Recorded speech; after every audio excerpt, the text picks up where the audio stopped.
bars for Swedish programmer and data privacy activist Ola Bini, who was released from an Ecuadorian prison on Thursday. As we've reported, Bini, who is a friend to WikiLeaks founder Julian Assange, was accused of plotting to hack computer systems in an attempt to destabilize Ecuador's government. With no proof, he has yet to be charged. But since accepting a writ of habeas corpus filed by his defense attorneys, the court approved his release, but with certain conditions. We are joined by Ola Bini, who will provide us with an update since his release. Hello, Ola, and thank you for joining us.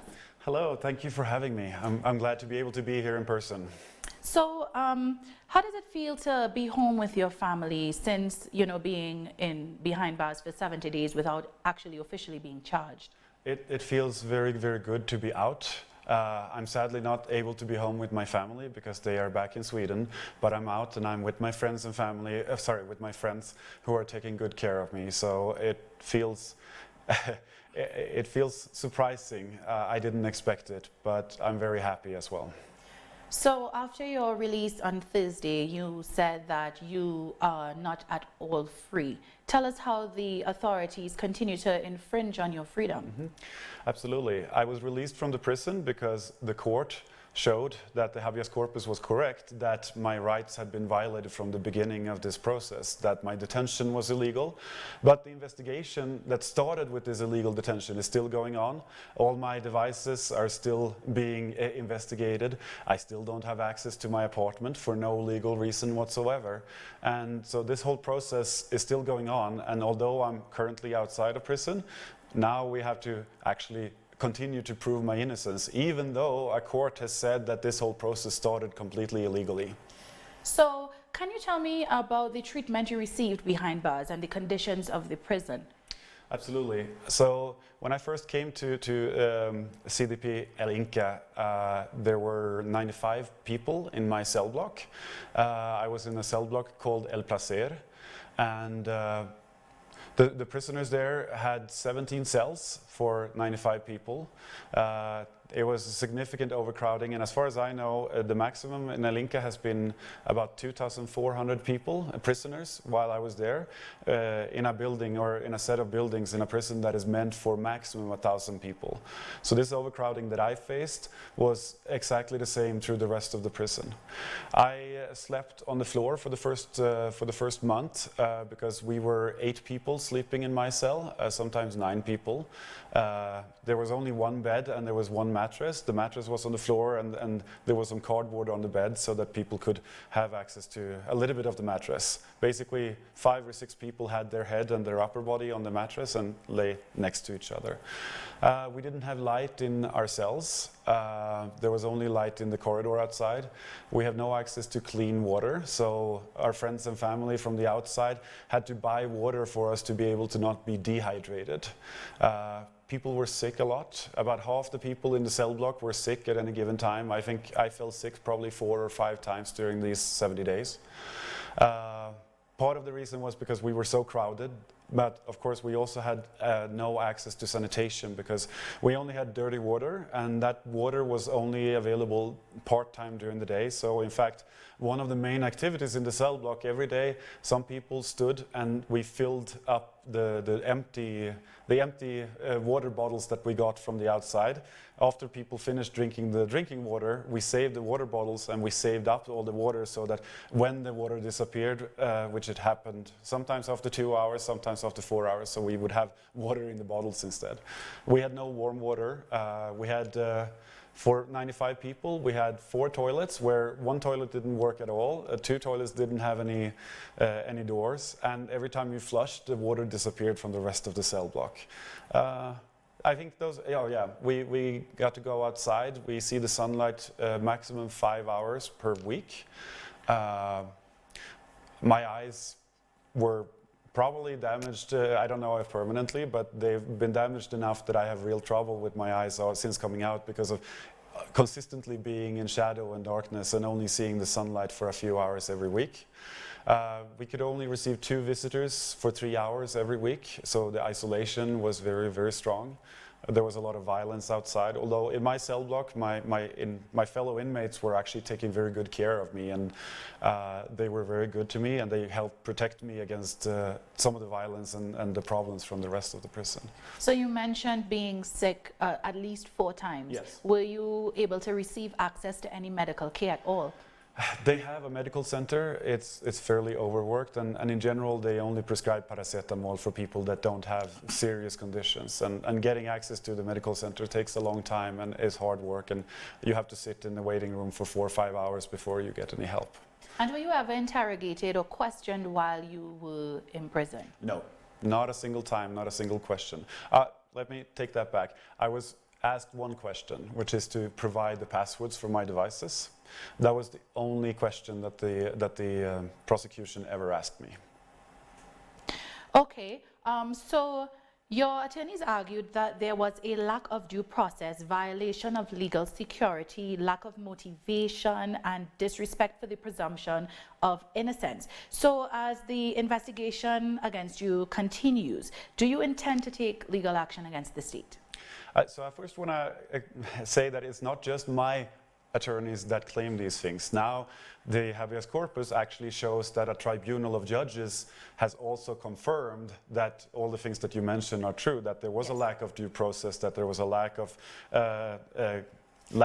rights in my detention, that I wasn't given my proper rights. I wasn't given access to a translator. I wasn't given access to my lawyers. I was held in an illegal area for detention. I was held for significantly longer than the law provides, and so on and so on. In terms of legal action, right now we are focused on continuing to proving my innocence. We're continuing to work on making sure that this investigation gets shut down, because it started legally and it is illegally, and it hasn't found any proof of wrongdoing from my side. So our current legal focus is to make sure that this investigation stops as quickly as possible. Once that's over, my legal team will discuss whether taking legal action is a good option or not. So it's no secret that you are friends with WikiLeaks founder Julian Assange, whom you visited several times while he was at the Ecuadorian embassy in England. That affiliation is one of the reasons why your team believes you are being targeted. But are there any other reasons that you feel you are the subject of an investigation by the government? I don't know. At the end of the day, I have no idea. I'm a friend of Julian Assange. This is completely true. And maybe that's something that is a reason for them to go after me. I don't know what other reason there could be. So Ecuador's prosecution has said that you possess computers and zip drivers as a justification for why they have accused you of attempting to attack their systems. Yet these are things that software developers possess. So what do you feel is the reason the US and Ecuadorian government finds your work so intriguing? I don't know. I mean, I work on protecting privacy, I work on protecting security, and sometimes people find this threatening, but honestly, I have no idea, and they've never told me why they did this. And as an activist, you've spoken out about protecting privacy and data privacy, and I mean, tell us more about that. Absolutely. For me, privacy is one of the most important human rights out there, and the reason for this is because privacy to me is fundamental to democracy. If you don't have the right to privacy, you don't really have a real democracy, and in my opinion, protecting that right to privacy is important. We're seeing encroachment into privacy from all directions, from private enterprises, from government, all around the world, and I think that this needs to be, we need to put this in check. And at the same time, security is also part of this. The internet is a very insecure place where ransomware and random attacks happen all the time. Regular people all around the world need to be protected against these threats, and there are very few people working on this. So for me, working on privacy, working on security is a way for me to help everyone in the world. And the work I do, I don't really do work for clients. I don't receive money and sell my work. Instead, I work in what's called open source, which means that all the work I do is work that I give away to everyone in the world, so anyone can use it. Okay. So social movements here in Ecuador say that there has been an attack against independent media under this current government. What do you think are the implications of these apparent attempts to silence or curtail press freedom and the right of the public to have access to information? I think access to information is extremely important. If you don't have an informed public, once again, an informed public is necessary for democracy. You can't make good choices if you don't know what is going on. And censorship is a real problem in this. My guards and the Ecuadorian government tried to make me shut up and tried to stop me from talking to the media after my habeas corpus hearing on Thursday. And in the bail hearing on May 29th, they actually stopped me from going to the courtroom. Of course, they claimed that this was because of security reasons, that there was a threat against me, but we have no indication that such a threat exists, and we fear that this was done to stop me from talking to media. And the final question, what are your plans going forward? I mean, after everything comes to a conclusion, if you are never charged at all, what are your plans? So, when we prove my innocence, I am going to continue working. I'm going to continue spending time with my friends, but most importantly, I am going to stay here in Ecuador. Ecuador is my home, and I love living here. I love the people, and I want to continue being here and being part of society and being part of, and continue doing what I've been doing before all this happened. So if you can speak to anyone, or even to the authorities that can hear your story about the inhumane conditions at the prisons, what would you say to these people? I would say, please, please help. I would say that in this situation, these people are suffering. And yes, these people have, in some cases, committed crimes. I mean, we know that there are also innocent people charged with crimes that are in prison. But even if these people have committed crimes, they still are human beings. They deserve our respect. They deserve treatment as any human being.